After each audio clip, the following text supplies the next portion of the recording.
Hola colega, quizás hayas leído algo en relación al entrenamiento concurrente y seguro viste algún post acerca de la interferencia que provoca el entrenamiento de resistencia sobre el entrenamiento de la fuerza o viceversa. Te invito a ver esta charla de Pablo Añón, quien hace un excelente análisis de la evidencia científica acerca de los mitos y realidades sobre este apasionante tema. Vamos a verla.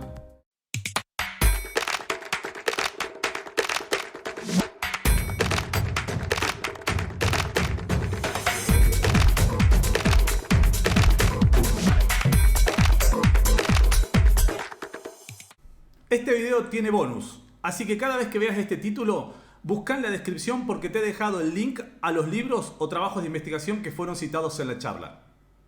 ¿Cómo estás, Pablo? ¿Todo bien? No sé cómo hacer para dar clases sin un monitor externo. La cosa es loco. Bueno, te agradezco muchísimo, Pablo. La verdad que sé que en este momento... ¿Dónde estás, Pablo? Estoy en Mar del Plata, que estamos por empezar en el día de hoy. Llegué hace 15 minutos de entrenar. Estamos por empezar la Copa Club. Así que, bueno, estoy en la habitación del hotel con muy mala conexión y espero que ustedes lo puedan ver bien. Bueno, yo te Después, agradezco la contingencia. primero por la amabilidad que has tenido de sumarte a esta movida. Segundo, te agradezco por la predisposición que pones, porque para los que no saben le vamos a gastar pocos datos móviles. Pablo está con datos móviles, no está teniendo mala señal de Wi-Fi, así que está con datos. Y bueno, paso directamente a presentarte, así no perdemos tanto tiempo. Pablo es magíster en alto rendimiento deportivo, preparador físico de la selección femenina de vóley argentino, PF de Ciudad Vóley y docente en la Universidad de Lomas de Zamora y la UNSAM. Muchísimas gracias, Pablo, por estar aquí con nosotros y bueno, te dejo todo a tu disposición para que comiences tu ponencia. Bueno, gracias, Víctor. Y primero agradecerte a vos y felicitarte por esta convocatoria y por este congresazo que armaste. Y es un privilegio estar con semejantes exponentes. Así que, bueno, vuelvo a reiterarte las gracias por tener esa deferencia de invitarme siempre. Por nada, y siempre Bueno, será bienvenido. Te mando un abrazo y seguimos más adelante. ¿querés que apague el video? No sé si se ve No, se cortado. ve perfecto, Pablo, se ve perfecto. Si querés Bueno, apagar el bueno. video como vos quieras, como te sientas cómodo. No, está bien, está bien. Prefiero que Dale. me vean la cara para ver cómo me enojo cuando hablo. Nada. Si hacen preguntas y las quieren, no sé si está habilitado el canal de chat, cómo lo están Mira, manejando. lo estamos manejando como hay mucha gente, tanto en la sala de Zoom como en Twitch. Al final de tus 45 minutos de presentación, te voy a leer las preguntas del chat. Yo sé que a vos te gusta mucho interactuar, pero si abrimos para interactuar va a ser un lío, porque todo el mundo te va a querer Bien, preguntar. Así que al final te paso las preguntas. ok. Si vos creés necesario en alguna parte que vos te gusta meter, a mí me gusta cuando meten bocado, a mí me encanta Dale, eso. dale. Si vos ves que hay algo que está bueno hacer énfasis, porque la realidad es que se termine o no en la conferencia me da lo mismo. O sea, lo importante es que queden en claro el mensaje, ¿no? A dónde quiero ir con esto del entrenamiento concurrente y ver sobre temas de mitos y certezas. Así que eh, vamos a tratar de hacerla lo más corta posible, pero van a quedar muchos interrogantes. Sí, lo que vamos a promover es el debate, ¿no? Porque el objetivo siempre va por ese lado. Perfecto. Muy bien, empezamos entonces. Largamos. Bien, cuando hablamos de entrenamiento concurrente, casi todos ustedes seguramente conocen la definición o cuáles son las características del mismo. Por lo general, se habla del entrenamiento concurrente al entrenamiento prácticamente simultáneo de dos manifestaciones de capacidades condicionales como son la fuerza y la resistencia. Aunque también, si vamos a autores alemanes, eh, también, por ejemplo, puede ser la relación entre el entrenamiento de la fuerza o también la velocidad o cualquier otra de las capacidades condicionales entre sí, velocidad junto con resistencia, pero comúnmente al fenómeno concurrente de entrenamiento se lo distingue como el entrenamiento de la fuerza y la resistencia y cuáles son las interferencias que pueden ocurrir con la utilización de ambas. Bueno, ahí Lea planteó un escenario muy interesante en función de cómo se organizan dentro del microciclo las sesiones de entrenamiento dirigidas a diferentes, por ejemplo, capacidades funcionales. Y en definitiva, nosotros cuando planteamos una estrategia en el microciclo tiene que ver con esto, cómo organizamos las capacidades condicionales dentro de los microciclos y qué volumen e intensidad le damos a cada una de ellas. Y es muy difícil en el deporte en sí direccionar o hacer cargas unilaterales de entrenamiento. Por lo general hacemos cargas complejas, como menciona Platonov, donde vamos a cambiar la jerarquía de esa carga compleja en función del volumen y la intensidad que le vamos a destinar. O bien haciéndolo al estilo tradicional o polarizado, pero siempre va a ocurrir que trabajemos con varias capacidades condicionales al mismo tiempo, salvo con atletas de muy alto nivel, en donde uno plantea tipo de estructuras de trabajo al estilo bloques, como promueve Verkhoyanski, donde se hace una carga concentrada de fuerza, minimizando la participación de otras capacidades condicionales. Pero no obstante esto, nosotros necesitamos desarrollar todo, sobre todo en los deportes de colaboración oposición o de combate y los deportes de características cíclicas de endurance, ¿no? Entonces, a mí me gusta empezar con esta gráfica porque pone de manifiesto el continuum tanto de fuerza como de velocidad y de resistencia en función de los diferentes tipos de deportes o disciplinas que componen un deporte. Entonces vamos a tener de mayores prestaciones de fuerza a menores prestaciones de fuerza, de mayores prestaciones de velocidad a menores prestaciones de velocidad, o bien, si se quiere, menores prestaciones de resistencia a mayores prestaciones de resistencia. Cada uno de estos va a formar los requerimientos de cada uno de estos deportes. Ahora, en el plano del entrenamiento concurrente, por lo general se lo define como la integración de la fuerza junto con el entrenamiento de la resistencia dentro de un único programa de ejercicio o un régimen periodizado de entrenamiento. Esto es una definición de Leverett desde 2014.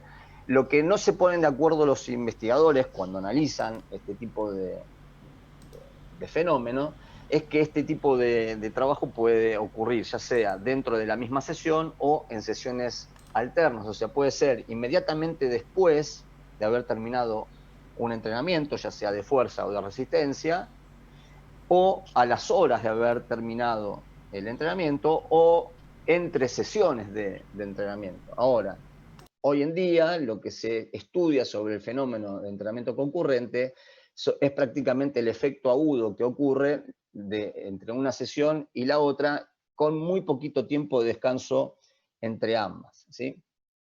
Cuando planteo el título de mitos y realidades es como para generar un poquito de urticaria y debate, ¿no? O sea, y que pensemos, que no tomemos el entrenamiento como un dogma, o sea, como una verdad absoluta de lo que ocurre, primero como efecto agudo y trasladar esto al efecto crónico del entrenamiento, o sea, una adaptación crónica del entrenamiento. No siempre lo que ocurre a nivel molecular como efecto agudo se traslada eso a una performance de respuesta individual o colectiva sobre distintas manifestaciones de las capacidades condicionales. No todo lo que ocurre en el laboratorio después ocurre in vivo con el mamífero entrenando, sobre todo humano entrenando. No es lo mismo lo que ocurre en el laboratorio con un músculo aislado de rata o con un músculo aislado de conejo o de perro que con el ser humano entrenándose bajo circunstancias normales de entrenamiento. ¿Sí? Entonces, tengamos en cuenta estos aspectos para analizar previo al entrenamiento concurrente. No puedo dejar de mencionar a mi amigo Ricardo Scarfo, que hace algunos años atrás hizo una muy linda revisión para una presentación que tomé el atrevimiento de utilizar para esta presentación. Y que ahí lo que van a observar son diferentes autores con diferentes análisis de formas de entrenamiento concurrente, lo que genera una complejidad a la hora de poder establecer un criterio de toma de decisión a partir de esta información. O sea, muchos hacen entrenamiento concurrente en las series, con muy poquito tiempo de recuperación entre una y otra, y puede ir de los 5 minutos hasta algunas horas, 5, 6 u 8 horas, incluso a veces en días alternos, ahí observamos algunos investigadores que proponen otros, y otros también involucrando circuitos híbridos en donde se trabajan ambas cosas prácticamente de forma simultánea. Todo esto hace muy difícil y muy complejo el análisis de la información. Primero, ¿por qué? Porque los estudios están hechos sobre distintos tipos de población y van a ver que lo que vamos a, en el recorrido de esta pequeña charla, lo que vamos a ver cómo el estatus de entrenamiento, o sea, entrenado versus no entrenado, pero no solamente entrenado versus no entrenado, sino adaptado a una modalidad de carga, por ejemplo, especialista en endurance versus especialista en entrenamiento de la fuerza. De alguna manera, los sujetos se adaptan de la misma forma o tienen el mismo efecto agudo de entrenamiento, ya sea un adaptado al entrenamiento de endurance o un adaptado al entrenamiento de la fuerza, frente al entrenamiento concurrente. Por otro lado, el modelo animal-humano. Hay un montón de respuestas moleculares que se pusieron en evidencia en los últimos 10 años, que están bajo el dominio del modelo experimental en animales en laboratorio.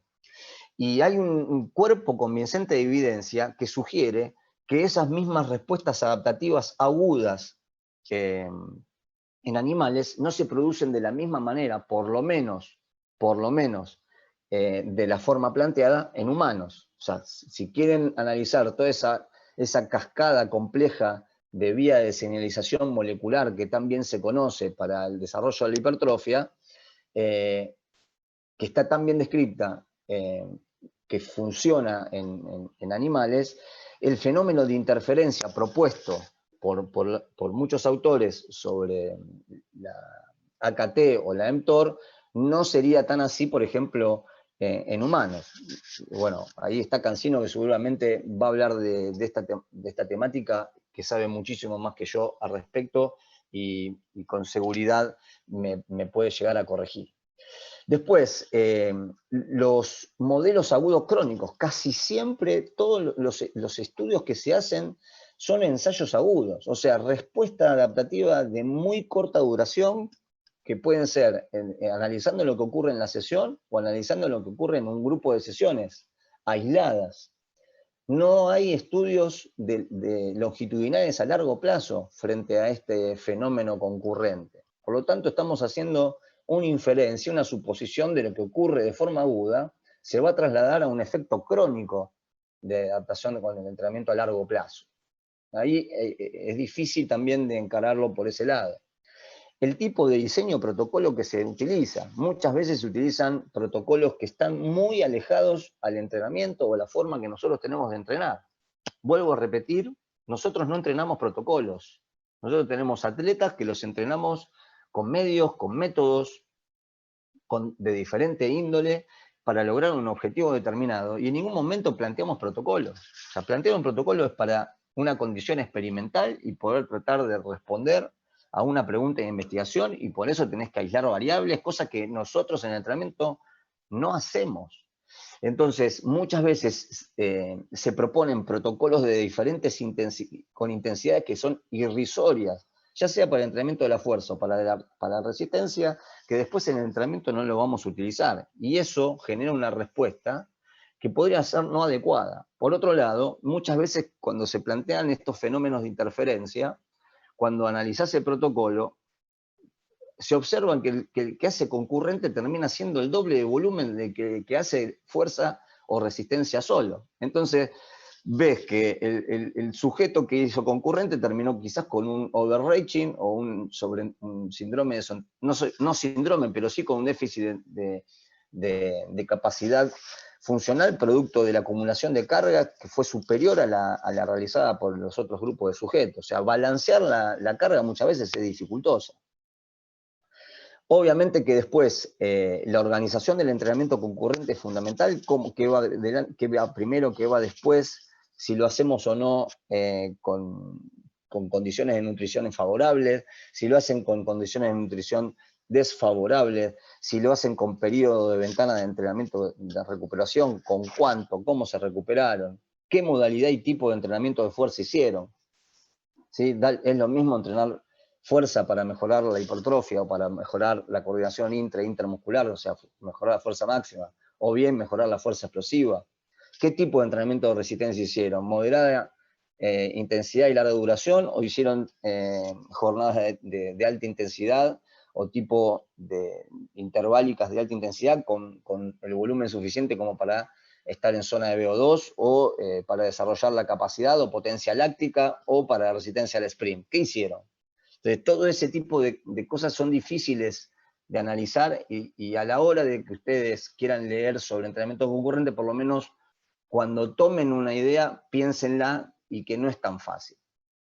Todo surge en este primer estudio de Hickson. Hickson era un estudiante de doctorado, estaba haciendo su intervención de PhD cuando también era corredor, y dentro de ese grupo de corredores en el cual él estaba, le surgió esta problemática de analizar qué es lo que pasaba con el entrenamiento de la fuerza y la resistencia de forma combinada. Entonces, para eso agarró un grupo de sujetos activos que eran personas que entrenaban con él desde 24 años y lo dividió en 3 grupos. Un grupo que iba a hacer fuerza, otro grupo que iba a hacer resistencia y un grupo que iba a hacer fuerza y resistencia en la misma sesión. O sea, fuerza seguido de resistencia. ¿Durante cuánto? Durante 10 semanas. Entonces, los que hacían fuerza entrenaban 3 veces por semana, hacían 5 series de 5 repeticiones máximas con 3 minutos de pausa, de sentadillas, y hacían 3 series de 5 extensiones y flexiones de rodillas al 80%, y 2 veces por semana hacían prensa y gemelos, en series de 20, para gemelos y en serie de 5 para prensa. Mientras que los que hacían resistencia hacían 3 veces por semana, 6 de 5 minutos de intervalos, con 2 minutos de pausa, cerca del VO2, y también hacían un trabajito de 30 minutos a 40 minutos de continuo a moderada intensidad. Mientras que los que hacían fuerza y resistencia combinadas hacían lo mismo, con una diferencia de 2 horas de duración. Pero lo importante o interesante del trabajo planteado por Hickson, que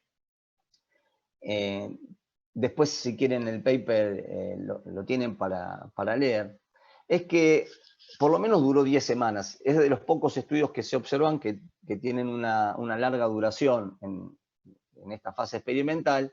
Y lo interesante es que tanto los que trabajaron fuerza como los que trabajaron concurrente mejoraron la fuerza a medida que avanzaban las semanas, por lo menos hasta la 7ª semana. Fíjense cómo, obviamente, los que trabajaron fuerza solo tuvieron un 44% más de ganancias en la fuerza máxima, cuando se analizaron la RM, pero los que trabajaron concurrente también reportaron ganancias significativas de fuerza hasta por lo menos la 6ª o 7ª semana, y luego entra en un periodo de meseta. O sea que los que trabajaron fuerza más resistencia tuvieron un 34% de mejoría.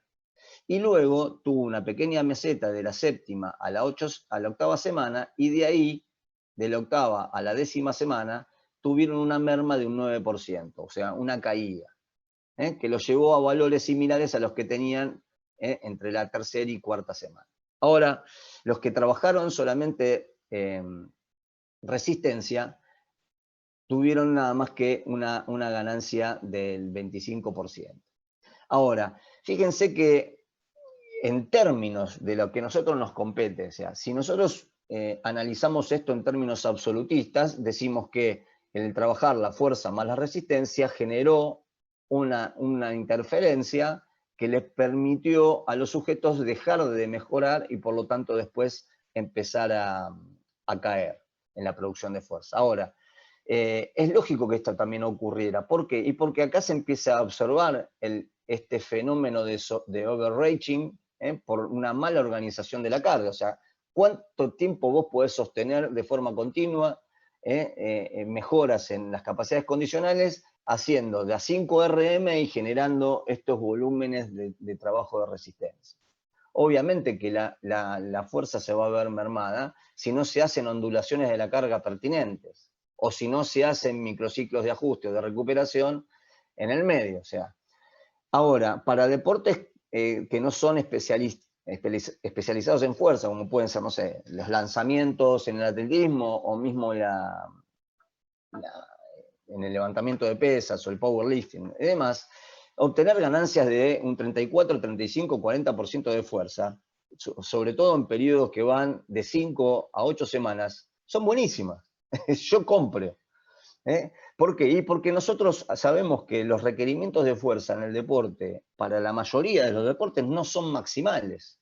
Por lo tanto, no es la fuerza máxima lo que prima, y tener una ganancia de estas características a mí me sirve para poder sostener el ritmo competitivo de un montón de eventos deportivos. Eso por un lado. Obviamente que esto los autores no lo expresan. Lo que expresan los autores es que a partir de esta séptima semana, octava semana, la merma de rendimiento ocurre y que la fuerza y que la resistencia interfiere sobre la fuerza.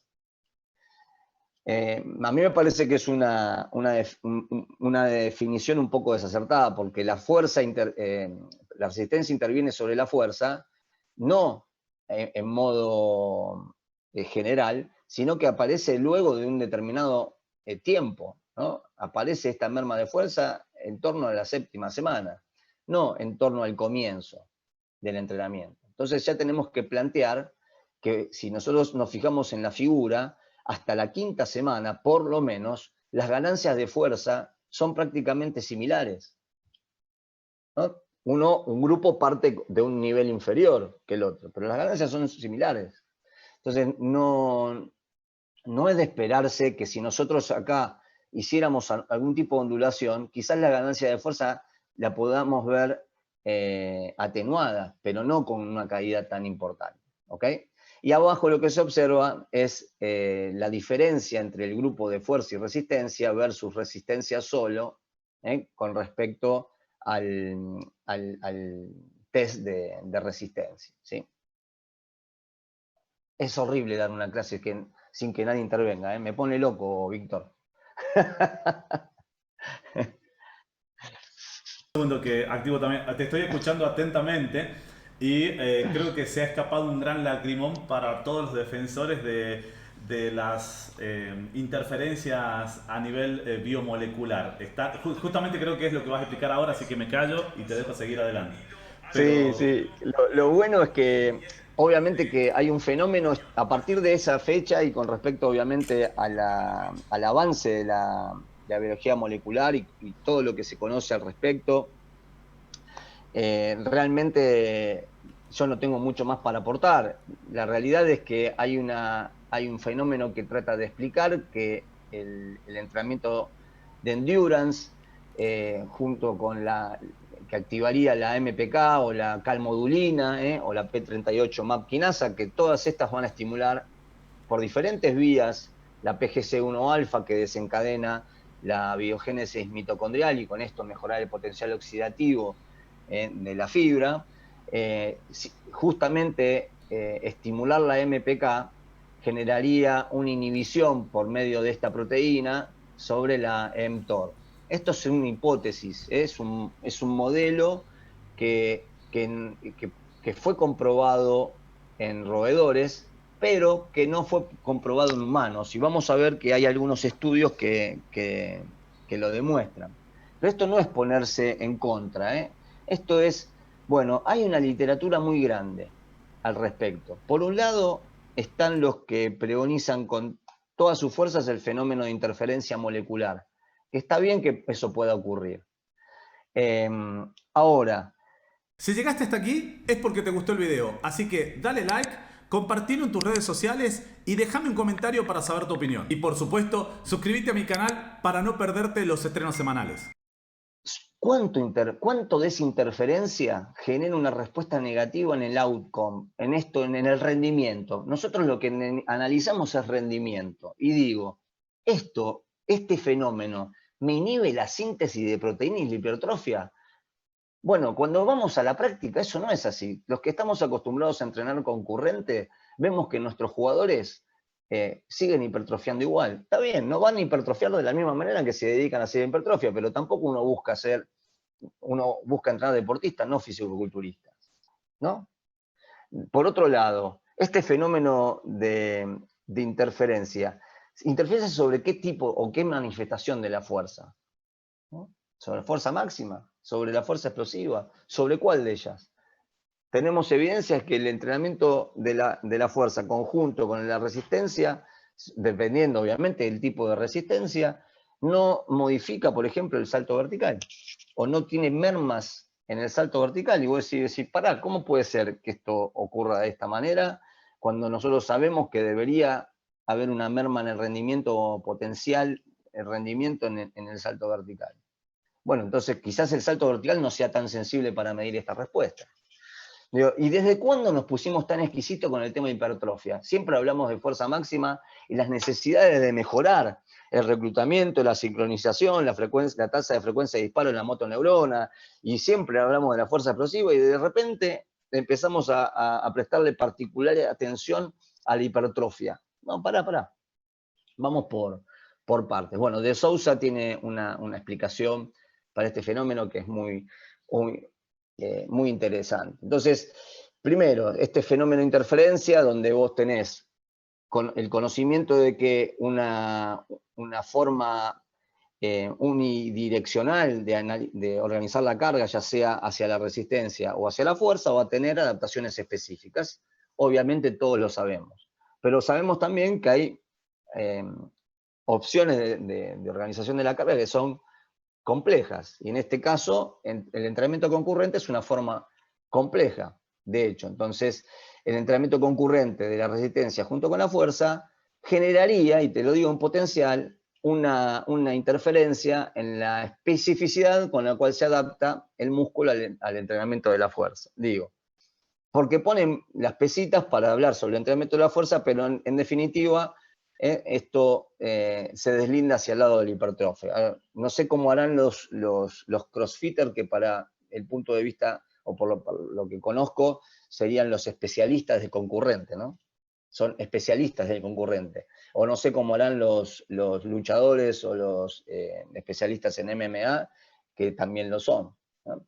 El otro punto de vista es que por lo general se toma el entrenamiento de endurance de una forma falsa, como si fuese la única forma de entrenar la larga duración con moderada intensidad. Y el que entrena la resistencia entrena con una variedad de intensidades que no es solamente hacia el volumen y larga duración con la baja intensidad, sino también se entrena con alta intensidad. Por lo tanto, hay un sesgo hacia el lado del análisis del fenómeno de interferencia. Hay conflictos de resultados. Por un lado, se demostró que el entrenamiento concurrente puede disminuir las vías de señalización anabólica y miogénicas en comparación con el entrenamiento de la fuerza solo, ¿sí? Ahí tenés las referencias, Coffey en 2009, Coffey en 2009 también, porque tiene varias publicaciones, Baddock 2012, hay un montón. Sin embargo, hay otros estudios que demostraron que se produjeron respuestas similares y o favorables en la resistencia, Wang en 2011, en las vías de señalización anabólica, Fernández y Gonzalo en 2013, Pug en 2015, Ludenberg en 2012, y en la síntesis de proteínas musculares, Lambert 2015, Cardigan en 2017 y Donget 2011. Todo esto habiendo entrenado concurrente, y no encontraron en humanos este tipo de interferencias. O sea, de alguna manera, como respuesta molecular aguda, existiría una depresión o una inhibición en la mTORC1 vía MPK alfa 1, se ha demostrado en modelos animales. Sin embargo, este modelo molecular no fue comprobado en humanos. Hay lindos trabajitos de Fife y Just que dicen esto, ¿no? Varios estudios en humanos no han podido detectar diferencias en la señalización de la mTOR o MPK en el periodo de recuperación temprana después del ejercicio de resistencia o de fuerza realizado por separado. Posiblemente pueda existir alguna modificación a nivel de ARN o a nivel de molecular inmediatamente seguido o posterior al entrenamiento, pero luego de algunas horas de trabajo se vuelve a los estados basales. Esto es agudo, es un fenómeno agudo. ¿Es crónico? ¿Esto va a hacer que pierda mi rendimiento a largo plazo? ¿O cuando periodizo cargas? Lo dejo para pensar. Varios estudios han mostrado una mayor actividad de la mTOR según o después del ejercicio de resistencia en humanos, mientras que el ejercicio de fuerza puede agudamente activar la MPK. O sea, esta vía que está bien marcada y que es un modelo teórico hipotético, siempre va por este sentido. Fuerza activa PI3K, AKT, mTOR. Bien. Y resistencia activa MPK. Ahora, se ha visto cómo la resistencia o trabajos de resistencia pueden activar la mTOR o trabajos de fuerza pueden activar la MPK. Entonces, hay parte de una literatura que no nos están contando. O sea, yo lo que trato de hacer con esto es, cuando leo toda la evidencia toda la evidencia que puedo, ¿no? Que me da el marote. y a partir de ahí analizar. O sea, no tomar un solo modelo porque nos lo imponen. No, vamos a analizar todas las partes de la biblioteca. Estamos acostumbrados en la ciencia del ejercicio a analizar una parte de la biblioteca, quedarnos con esa evidencia que nos conviene, y de eso somos bastantes especialistas, y a partir de esa evidencia que nos conviene, generamos todos nuestros modelos de trabajo. Y la mTOR C1 también se puede activar independientemente de la AKT a través de la provisión de diferentes aminoácidos. O sea que no solamente puede ser producto de el ejercicio o la forma de ejercicio que hayan utilizado. Víctor, ¿cómo hago para sacar la barra de abajo?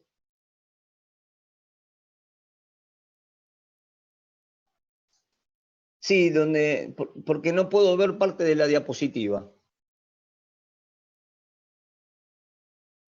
Sí, pero no se me ocurre. A ver, ¿para qué? Bien, no importa, no pasa nada. No estoy acostumbrado a usar el monitor solo, entonces no. Ok. Bien, entonces, Wilson, mira, esto es viejísimo, pero Wilson hizo un metaanálisis en 2012, Concurrent Training, un metaanálisis que examina los fenómenos de interferencia entre el entrenamiento aeróbico y el entrenamiento de la fuerza, ¿sí? Y se pregunta, ¿existe realmente un fenómeno de interferencia? Y yo te digo, a ver, es obvio que va a existir, pero digo, esta interferencia realmente nos genera una pérdida de rendimiento para los requerimientos de nuestro deporte. Entonces, acá lo que vemos es el tamaño del efecto, es una medida obviamente estadística que utilizan los metaanálisis, entre el entrenamiento de la fuerza, que lo vamos a ver en gris oscuro, el entrenamiento de endurance, que lo vamos a ver ahí en cuadriculado, y el entrenamiento concurrente. ¿Sí? Ya sea para, a ver, esto no lo estoy viendo, por eso no la puedo ver. A ver si puedo salir de este formato. A la izquierda tenemos la hipertrofia de los miembros inferiores. ¿Sí? Acá tenemos no sé qué, porque no la puedo ver, que no recuerdo la leyenda. Creo que deben ser hipertrofia de los miembros superiores. Acá tenemos porcentaje de VO2 y acá tenemos tejido adiposo, ¿sí? O masa grasa, ¿sí? Es así, me faltaría... Acá está. Perdón, entonces tenemos acá fuerza en los miembros inferiores, hipertrofia, fuerza en los miembros inferiores, hipertrofia en los medios, potencia, perdón, en los miembros inferiores. ¿Está bien? Hipertrofia, fuerza y potencia. Y lo que podemos observar que el tamaño del efecto, si bien obviamente es mejor cuando se hace la dirección del entrenamiento de fuerza solo, tanto ya sea para la hipertrofia, para la fuerza o para la potencia, cuando hacemos concurrente, el tamaño del efecto no deja de ser un tamaño del efecto bueno, ¿sí? Y si bien pueden existir diferencias estadísticamente significativas entre fuerza y por ejemplo, y concurrente, no hay un tamaño de efecto tan grande o tan diferente. Y sobre potencia tampoco, ¿sí? Y yo digo, estos valores o estas ganancias que se dan, ¿no le sirven al jugador de fútbol, al jugador de rugby, al jugador de vóley, al jugador de hockey, al luchador? ¿No le sirven? A lo mejor al lanzador no le sirven, o al pesista, o al powerlifter. Pero hay otros deportes donde no requerís los valores extremos en la fuerza máxima, ¿no le sirven? Lo dejo para analizar, ¿eh? Obviamente que el entrenamiento concurrente y el entrenamiento aeróbico tuvieron tamaños del efecto significativos superiores con respecto al VO2, ¿no? Y fíjense que entre el VO2, entre los que hacen concurrente y los que entrenan endurance, no hay diferencias entre sí. Lo bueno es que este fenómeno de interferencia, por lo general tiene una vía sola, ¿no? Tendría una vía que va desde la resistencia hacia la fuerza, pero que cuando entrenamos la fuerza vamos a ayudar de manera, o colaborar de manera significativa sobre el resultado en las pruebas de resistencia. De hecho, mejoran enormemente la economía de la carrera o ayudan, sobre todo desde los trabajos ya de Pavolainen, de Häkkinen y demás, que nos han demostrado cómo el entrenamiento de la fuerza mejoran la economía de la carrera y sobre todo el rendimiento en las pruebas de medio fondo y de fondo hasta 10 kilómetros, ¿no?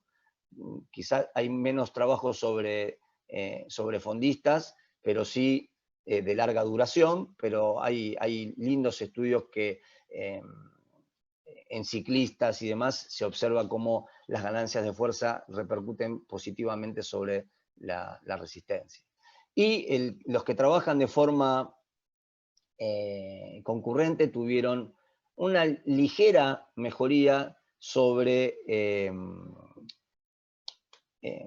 el porcentaje de tejido adiposo, pero es bastante parejo en todos los estudios analizados sobre el tamaño del efecto en la pérdida de tejido adiposo. Ahora, hay una diferencia también en la modalidad, ¿sí? En la modalidad con que se hacen los trabajos, ¿sí? Los que hacen running como respuesta de trabajo al concurrente haciendo running, los que hacen ciclismo en cuadriculado y los que hacen solo fuerza, ¿eh? Pareciera ser que el entrenamiento de concurrente pero haciendo carrera mitiga mucho más la hipertrofia que los que hacen ciclismo, ¿eh? O la fuerza, en este caso fue parecido, es significativamente superior la fuerza para los que hacen fuerza solo respecto a ciclismo o running, pero entre ellas no hay mucha diferencia. Y la potencia no tuvieron tamaño del efecto diferentes a nivel significativo.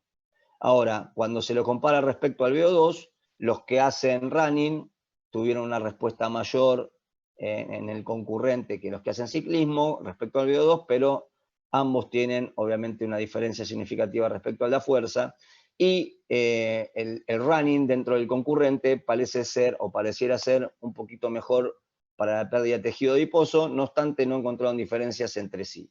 Este es el primer aporte de Wilson respecto a los metaanálisis. Pero hay más, hay más. ¿Cómo el orden de la sesión del concurrente puede afectar? En este caso, la fuerza o la hipertrofia de los miembros inferiores. Y en este trabajo de Edens y colegas de 2018, también en otra review sistemática con metaanálisis, van a ver que lo que analizaron es, acá tenemos a favor del endurance y luego fuerza, ¿sí? O primero fuerza y luego endurance, ¿sí? Endurance, fuerza, fuerza más endurance. Y con respecto a la fuerza dinámica de los miembros inferiores, acá tenemos el tamaño del efecto total, de la diferencia entre las medias. Sería a favor de hacer primero fuerza y después endurance. Pero fíjense las dispersiones. Las dispersiones son muy grandes. Que te lleva esto hacia la derecha, generando este tamaño del efecto significativo, es quizás estos dos estudios y este estudio con esta enorme dispersión, porque los otros están tocando la media, incluso yendo hacia el lado del endurance más fuerza. Por lo tanto, estos son muy confundentes. Y acá tienen los porcentajes de cambio, que también son interesantes para analizar.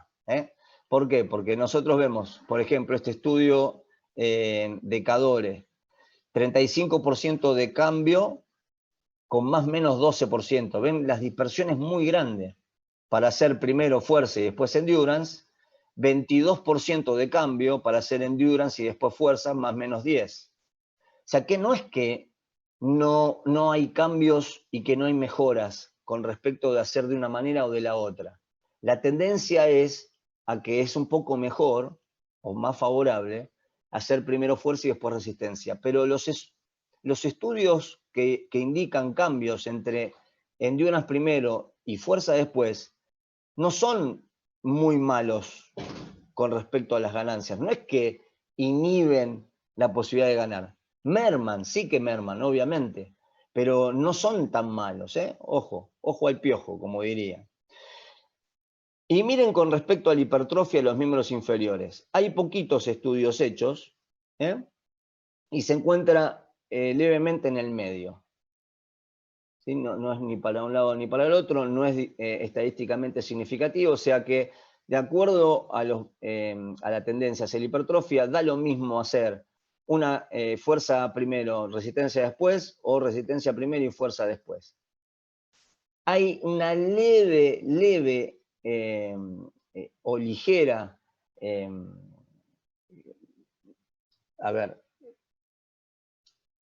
apreciación a que los valores de hipertrofia serían mejores haciendo primero fuerza y luego endurance, pero realmente no son poquitos los estudios, solamente 5 los que intervienen en este tipo de trabajo como para tener un mejor análisis. Sobre los miembros superiores no encontraron diferencias significativas y según lo que concluyen los autores, el orden de la sesión fuerza más resistencia mejora significativamente la fuerza dinámica de los miembros inferiores, mientras que el orden de la sesión del entrenamiento concurrente no modifica significativamente la hipertrofia de los miembros inferiores, la fuerza estática de los miembros inferiores y el porcentaje de grasa corporal.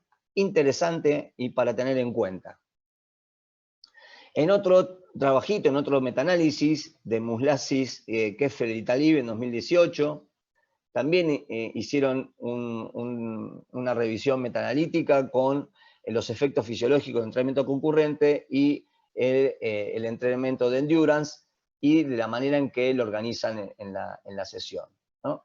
Entonces tenemos hacia la izquierda resistencia más fuerza y a la derecha fuerza más resistencia. Entonces podemos observar que para las ganancias en una RM se pueden ver que el total del tamaño del efecto fue significativo o estadísticamente significativo para hacer primero fuerza y luego resistencia. Pero obviamente volvemos a observar estas dispersiones. Cuando uno analiza un metaanálisis y ve estas dispersiones así tan grandes y que atraviesan el cero, muchachos, muchachas, hay que prestar mucha atención. Esto no es 100% seguro que ocurra. Hay una tendencia, pero Fíjense en dónde están los valores, que los cuadraditos tienen un impacto muy, muy moderado sobre el total de los estudios. Y fíjense que el diamante está muy chatito y muy alargado. Esto implica que hay una dispersión muy grande. Yo tendría mis reparos. No obstante, tiene una tendencia hacia fuerza más resistencia. Con respecto al VO2, no hay diferencias significativas. Este diamante cruza el cero, apenas se va hacia la derecha para fuerza más resistencia, pero en realidad no hay evidencia de que podamos decir que un trabajo, un tipo, una modalidad de organización termina siendo mejor que la otra. Esto es para, Víctor, esto es para que nos saquemos la venda de los ojos y por lo menos no querramos ser más puristas de lo que podamos ser con las sesiones del entrenamiento. Porque muchos de nosotros nos vamos a encontrar con la imposibilidad práctica de poder organizar sesiones de entrenamiento puras, bien delimitadas en el contexto de querer armar una organización perfecta, ¿no? No, primero nos levantamos, desayunamos, vamos y hacemos un entrenamiento de la fuerza, después descansamos, no se puede. La mayoría de los que están del otro lado, y ahora deben haber unos 300 acá en Zoom, más los que están en otro lado, no me van a dejar mentir. Dice, profe, yo tengo mi grupo y lo entreno a partir de las 8 de la noche. Y lo entreno a partir de las 8 de la noche y vienen de estudiar y de trabajar. Entonces, ¿qué hago a partir de las 8? Y bueno, tenés que hacer lo que podés. En ese hacer lo que podés, que por lo general en el deporte amateur son 3 a 4 veces por semana, más la competencia, tenés que meter todo. Y vas a poder hacer poca fuerza porque no te van a dar los materiales del gimnasio y vas a tener que hacer una estrategia que te permita entrenar. Si no, ¿qué haces? ¿No entrenás? Bien.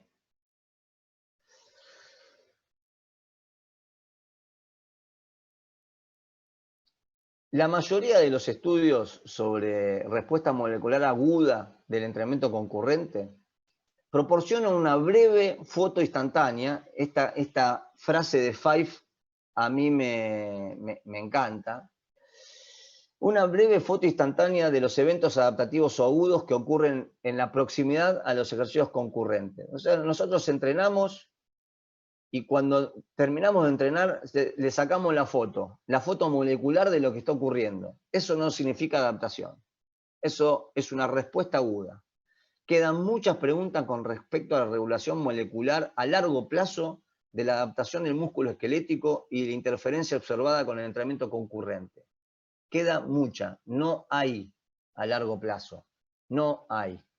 Y vamos con algunas cosas que también son entretenidas, porque este trabajito de Coffey y colegas nos ayudó a entender cómo son las respuestas de señalización temprana a estímulos de entrenamiento divergentes sobre sujetos bien entrenados. Y lo que hicieron acá es un trabajito muy interesante, tratando de responder cómo influye la historia de entrenamiento sobre las respuestas agudas al entrenamiento de forma diferente, de acuerdo a cómo vos estás adaptado. Entonces, para eso agarraron a 8 ciclistas y a 8 powerlifters y le hicieron hacer un estímulo de ciclismo al 60% y 60 minutos al 70% del VO2 pico, y un trabajito de fuerza que consistía en hacer 8 series de 5 extensiones de rodilla isocinéticas. A los dos grupos le hicieron el trabajo por igual. ¿Y qué observaron? Bueno, observaron cómo eran las respuestas adaptativas agudas de esos grupos de deportistas adaptados a la modalidad. Entonces, ¿qué pasó? Mirá, acá tenemos los sujetos entrenados en fuerza y los sujetos entrenados en resistencia, endurance o strength. Y la respuesta hacia el entrenamiento de ciclismo. Entonces, fíjense que las adaptaciones fueron cruzadas, perdón, las adaptaciones está mal dicho, las respuestas agudas fueron cruzadas. Aquellos que cuando entrenaron ciclismo, los que eran especialistas en fuerza, activaron un 54% de forma estadísticamente significativa la PAMPK. Pero como esta no se activaba solamente cuando hacías endurance para los endurance, porque mira, los endurance o los adaptados en endurance no activaron la AMPK frente al trabajo del 70% del VO2. ¿Se acuerdan de la vía de señalización que habíamos visto, no? Resistencia, AMPK, calmodulina, PGC1 alfa, mitocondrias. Bien. En este caso, entonces, el ciclismo activó la AMPK en los especializados en fuerza.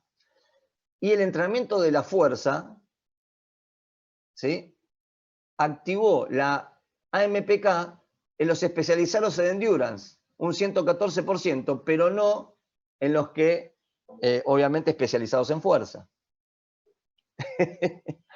Es de loco, ¿no? Está buenísimo. Esto no te lo cuentan. Por lo general te cuentan la otra vía. No te cuentan estos fenómenos cruzados que no te permiten entender lo que se llaman las crosstalk, ¿no? ¿Qué pasa con toda la secuencia de moléculas y cómo pueden unas contra otras ir en función de tu adaptación? Hay respondedores, no respondedores, hay ultra especializados en una disciplina. O sea, pretender que todos van a activar de la misma manera las proteínas, me parece que estamos equivocados, por lo menos por cómo lo vemos.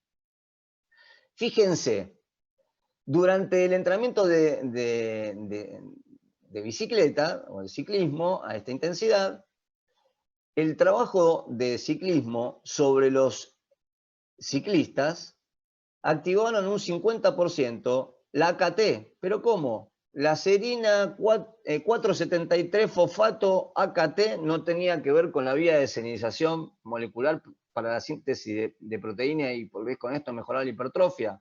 Ah, bueno, pero capaz que puede pasar para mejorar en las fibras tipo 1. Bueno, ya después a partir de ahí empezamos a pensar otras cosas, pero entonces el modelo no tiene que ser tan estructurado, lineal. Pero este tipo de trabajo de resistencia o de fuerza obviamente no produjo ninguna alteración o ninguna respuesta aguda significativa sobre la AKT. El entrenamiento de ciclismo produjo una respuesta elevada, sobre todo 3 horas posteriores, a la P70S6K, que también está asociada a la vía de señalización para la síntesis de proteínas, en el trabajo de los powerlifters, pero no así en los de especialistas en resistencia. Mientras que el entrenamiento de la fuerza produjo en esta molécula sobre los ciclistas un 120% de incremento, y esto fue significativo 3 horas después, pero no en el entrenamiento de los powerlifters. Si te gustan las ciencias del ejercicio, en la descripción del video te dejo el link a mi canal de Instagram, donde encontrarás más de 30 entrevistas a los mejores profesionales de nuestra área, infografías, trivias y mucho más. Comenzá a seguirme en Instagram para no perderte todo este contenido gratuito. Y entonces acá tiene que decir, bueno, profe, pero los powerlifters no saben hacer 8 extensiones de 5 repeticiones isocinética, no es específico. Bueno, claro, por supuesto. Es parte de lo que les decía anteriormente. No se puede analizar entrenamiento concurrente si no lo llevamos al campo de la práctica y de las respuestas específicas de cada población en particular que estamos entrenando. De la misma manera, tampoco podemos traspolar lo que pasa en una ratita que trabaja o en una swimming flume o trabaja en un rodillo, y esa respuesta aguda la queremos llevar a entrenar pesas, a levantar pesas o trabajar un hit con un ciclista o un corredor. ¿Vamos bien, Víctor? ¿De tiempo? Perdón para los que están por Twitch, que por ahí me olvido de activar el micrófono. Creo que es algo muy importante lo que acabas de mencionar recién, que es la validez ecológica de las investigaciones. O sea, cuán difícil es llevar adelante una investigación de corte longitudinal que nos pueda comprobar que hay interferencia, y el diseño metodológico es como un infierno para poder comprobar eso. Entonces muchas veces se confunde lo que es la adaptación aguda con la adaptación crónica, la interferencia aguda con la interferencia crónica, que es lo que justamente me están preguntando mucho por Twitch. Pero dale, seguí nomás Mirá, tranquilo. no sé si sale esto. Lo mejor que hay, muchachos, es esto. ¿Mejoraste o no mejoraste con el cronómetro? Dale. ¿Está? ¿Estás saltando más o menos? Eso es lo que importa, en definitiva. El rendimiento. ¿Eh?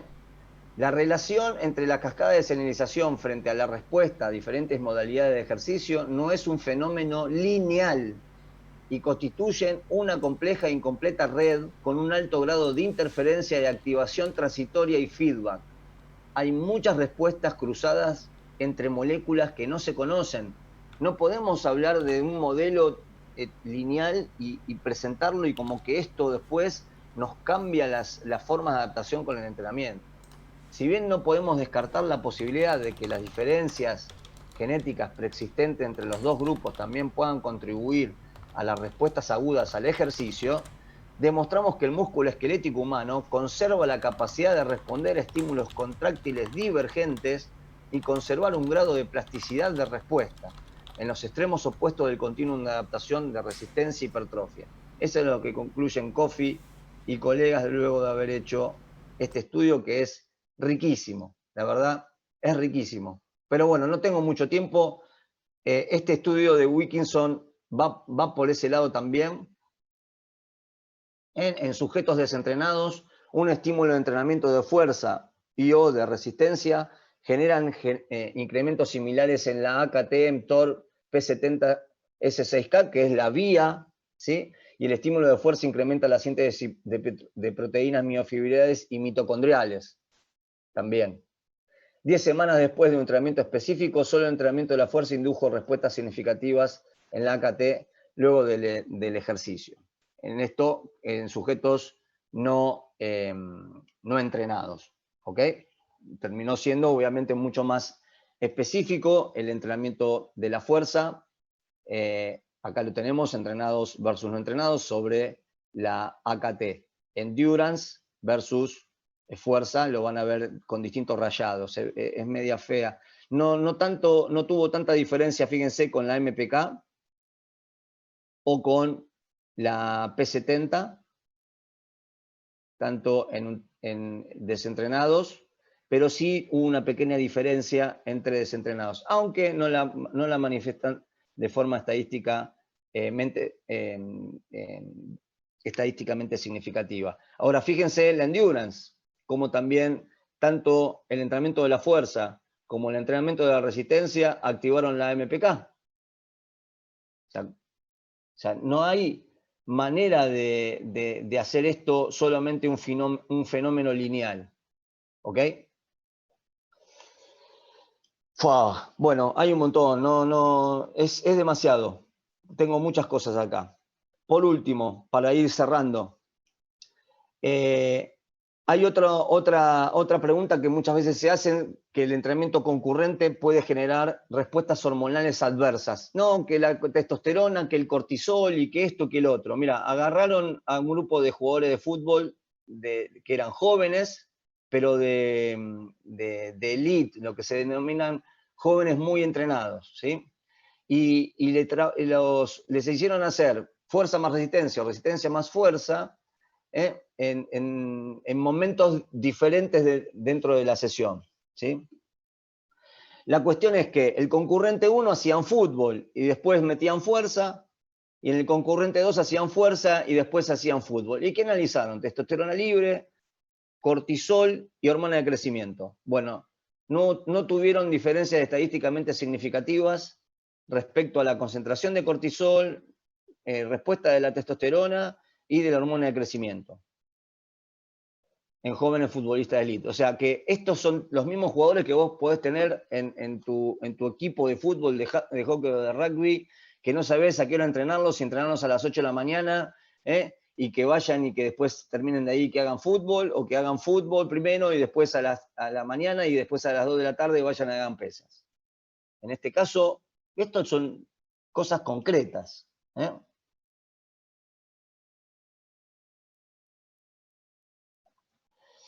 En este otro trabajito, otro metaanálisis, donde trataron de analizar la compatibilidad del entrenamiento concurrente, pero con el HIIT, en este caso analizaron entrenamiento intervalo de alta intensidad y la fuerza y la hipertrofia. Y no se encontraron diferencias estadísticamente significativas, ni para la hipertrofia, apenitas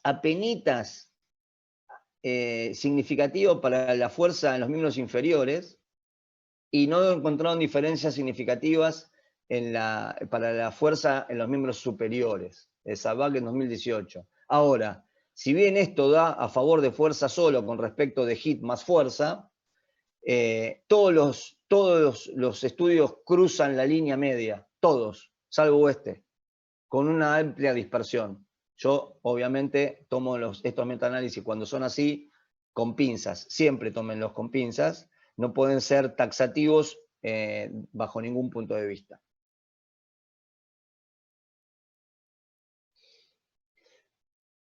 Entonces, ¿cuál es el acoplamiento directo entre las respuestas moleculares agudas y adaptaciones fenotípicas a largo plazo asociadas al ejercicio crónico?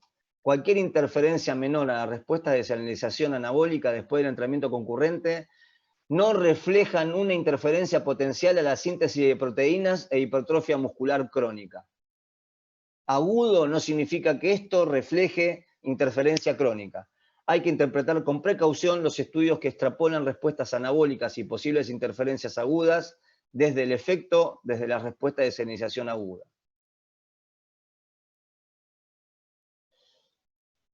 ¿El entrenamiento concurrente no mejora o limita el rendimiento? Bueno, Silva, en 2019, en un espectacular libro todo sobre entrenamiento concurrente, que muchos de ustedes lo deben conocer, donde Ronestad y Schumann son los editores,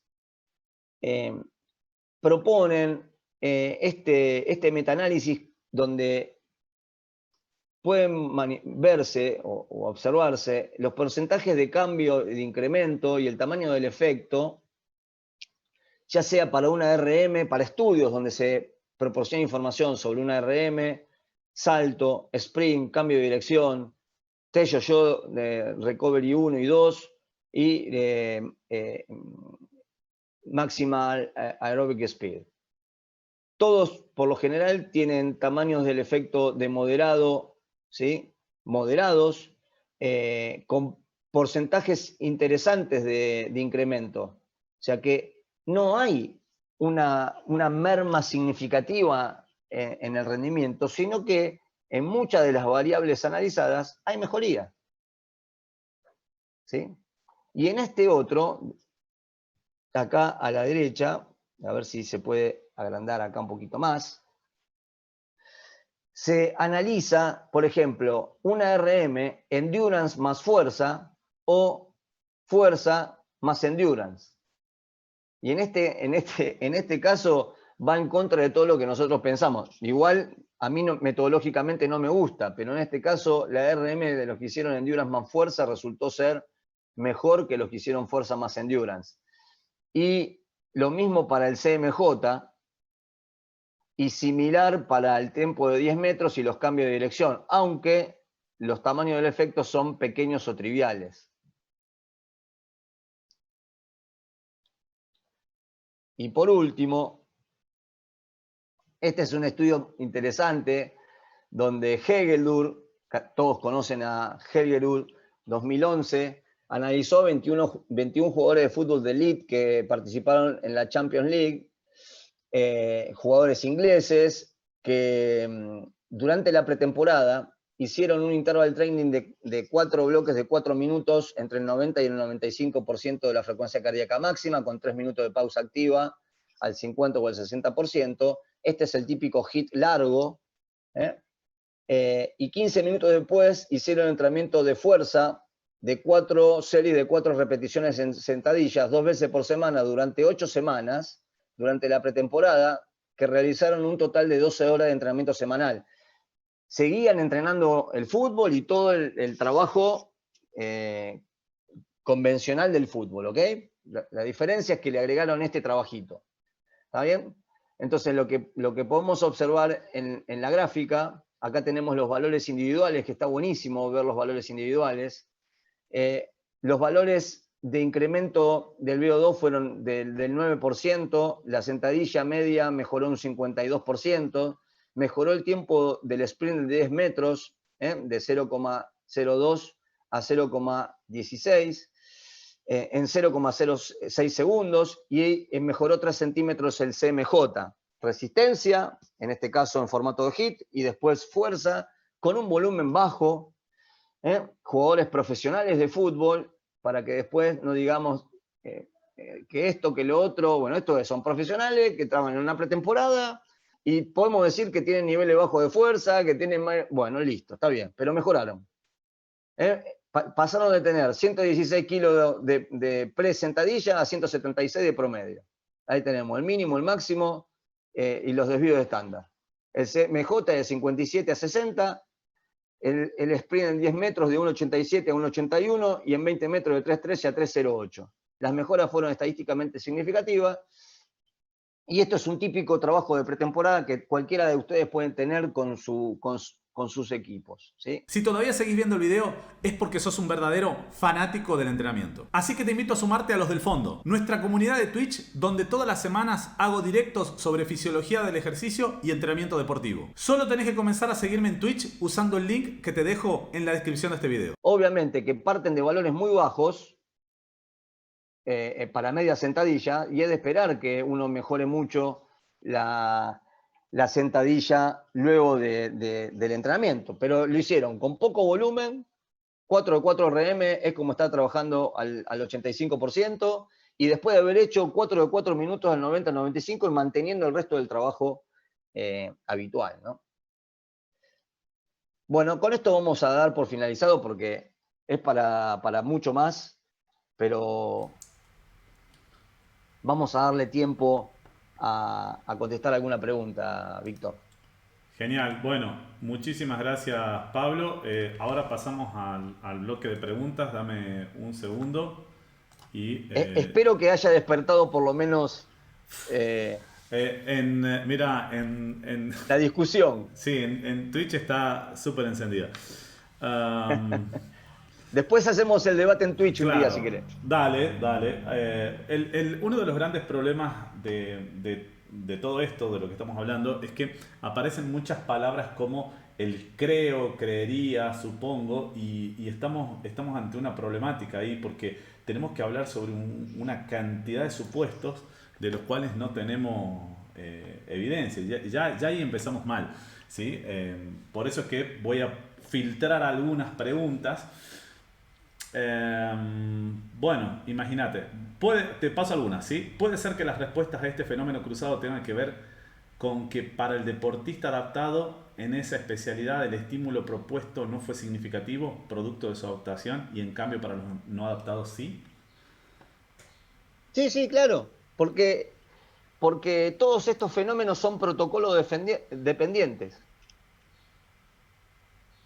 Pero de la misma manera, cuando nosotros leemos y estudiamos un artículo de estas características, o cuando vemos encendidas posiciones acerca de que existe determinado fenómeno y que si nosotros hacemos esto está mal, y que no vamos a hipertrofiar, y que no vamos a mejorar la fuerza, y que no vamos a saltar más, y que no vamos a tener menos sprint, casi todas esas conclusiones las sacan de un músculo de rata.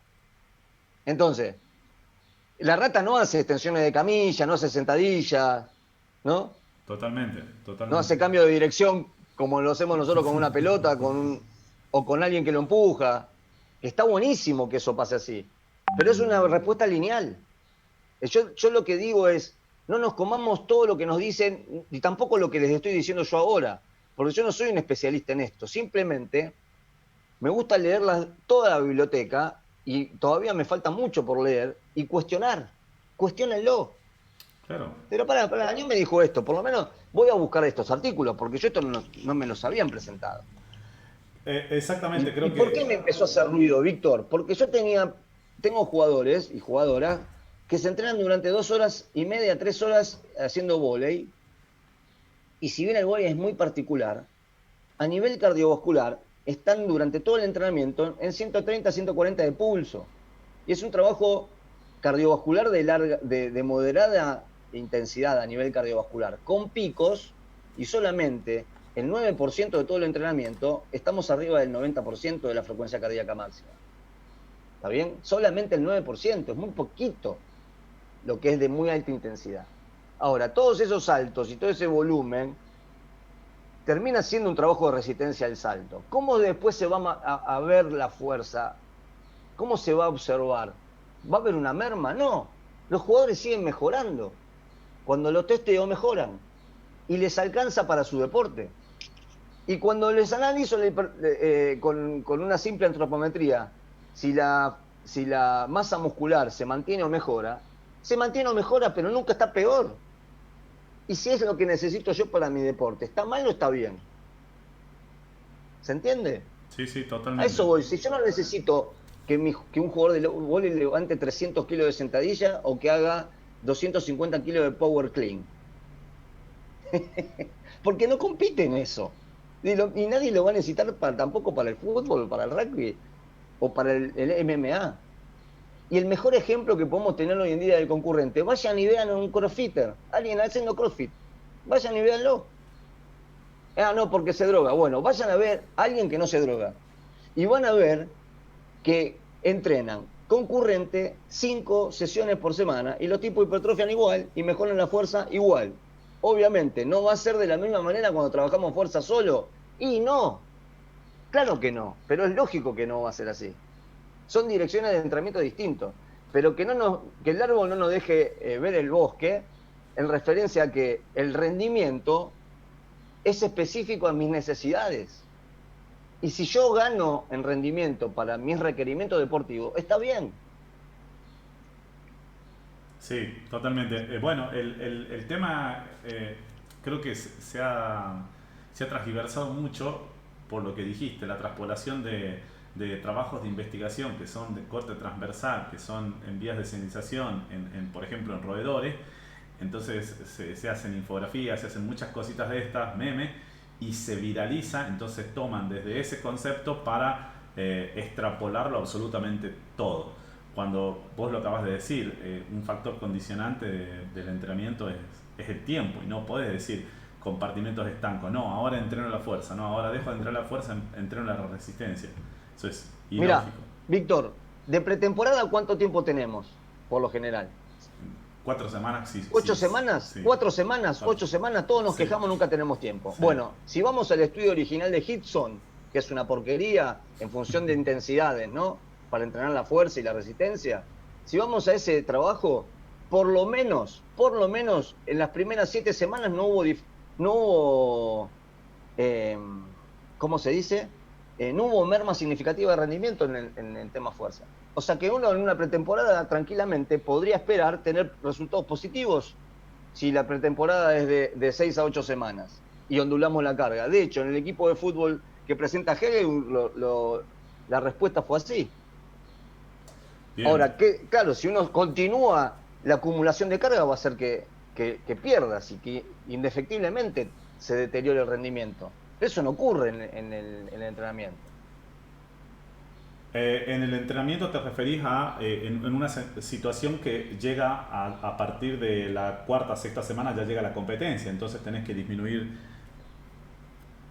Tenés que disminuir el volumen, aumentar la intensidad, ondulás la carga, o sea, hay un montón de cosas que uno hace en la estructuración de los macro, meso y micro que no tienen esa respuesta individual y que uno conjuga métodos, no trabaja con una cosa sola.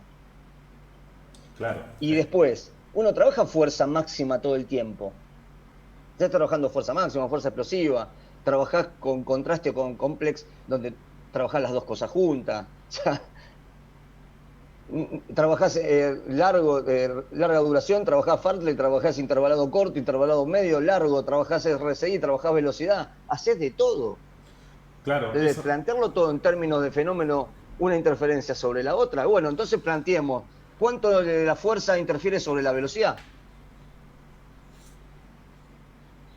Bueno, ¿Cuánto trabajo de fuerza máxima interfiere sobre el desarrollo de la velocidad, por ejemplo, en el velocista o en el jugador? ¿Cuánto?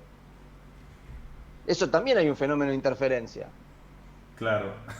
Ah, bueno, pero va sobre otro tipo de fibra, reclutamiento. Sí, sí, está bien, está todo bien. Pero eso también hay que discutirlo, porque eso también ocurre.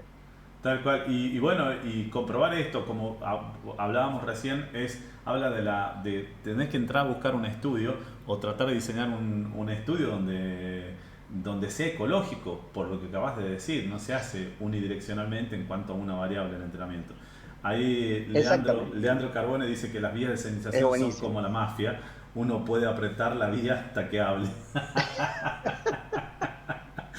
Y, ¿cómo se llama? Y Jerónimo dice que en los roedores también se encontró hiperplasia de los fibros musculares, supongo que es producto del entrenamiento de fuerza. Así que también podemos hablar de eso. Bueno, de ahí Pablo dice, se ve mucho en los estudios donde se estimula el tren inferior en esfuerzo y resistencia. ¿Hay alguno que por ahí muestre, por ejemplo, fuerza en superior y el trabajo de resistencia? Trotando, dice, mayor influencia de los miembros inferiores. ¿O qué opinas sobre esta posibilidad? No lo entendí. Yo tampoco. Así que, bueno, no, yo creo que está hablando de que, El concurrente de trabajo aeróbico claro, general cuando uno trabaja sobre piernas no interfiere negativamente sobre los miembros superiores. Eso desde ya. bien, Pero perfecto. bueno, también hay que seguir analizándolo, ¿no? También algo importante de lo que vos mostraste fue que mucha gente se queda con, bueno, hubo diferencias estadísticamente significativas. Y vos mostraste muchos meta-análisis, ¿sí? O muchas revisiones que son conjuntos, o sea, son trabajos de investigación que analizan otros trabajos de investigación, donde lo que hablaste fue del tamaño del efecto, que puede haber diferencias significativas, pero es trivial, es como vos lo explicabas con el rombo, ¿sí? Cuando es tan alargado y te cruza el cero. Entonces, Cero. Cuando es claro, cero es, bueno, puede haber un pequeño cambio, pero pará. No nos volvamos locos. Por eso falta falta mucha agua correr bajo el puente para poder dilucidar esta temática. ¿Sí? Sobre todo y sobre todo con atletas. claro, claro. Sobre todo con atletas. Y encima también, volvemos sobre lo mismo, en condiciones más reales de entrenamiento. Condiciones reales de entrenamiento. ¿Cómo entrenamos nosotros? ¿Qué necesitamos para mejorar el tipo? Sobre todo en atletas. Siempre igual, y déjame cerrar con esto porque para que no quede algo muy descolocado, siempre es preferible la doble sesión con turnos aislados, siempre. Siempre es mejor con 6 a 8 horas de recuperación, un estímulo y el otro después. Obviamente que las condiciones de recuperación van a favorecer a que podamos entrenar mejor cada una de esas sesiones y sobre todo si las podemos hacer unidireccionales mejor. Pero la realidad es que son pocos los que pueden hacer un doble turno bien ordenado y bien controlado. Son muy pocos. Claro, En los deportes de equipo es muy difícil. Los deportistas individuales tienen esa versatilidad de entrenarse por su cuenta y muchas veces pueden decidir en qué momento y ellos pueden armárselo de esa manera. Pero el deporte colectivo es muy complicado, o los de combate, donde tenés en un momento determinado para entrenar. Entonces, todo se ajusta a la infraestructura, ¿no? A las posibilidades de cada uno. buenísimo. Bueno, Pablo, no te robamos más tiempo. Muchísimas gracias por tu predisposición para participar del Congreso. Te agradezco en nombre de todos los que están presentes tanto por Zoom como por Twitch. Y te quiero felicitar por la charla también porque ha sido de un gran nivel como la de todos los ponentes hasta aquí. Muchas gracias, Pablo. Gracias, saludos a todos amigos ahí, grandes colegas, queridos. Y esta la seguimos por Twitch, ¿eh? Hagamos Dale, una por Twitch y me voy a divertir muchísimo. listo, dale, compromiso. Lo hacemos Lo por Twitch. invitamos a Papo que rapee al lado nuestro.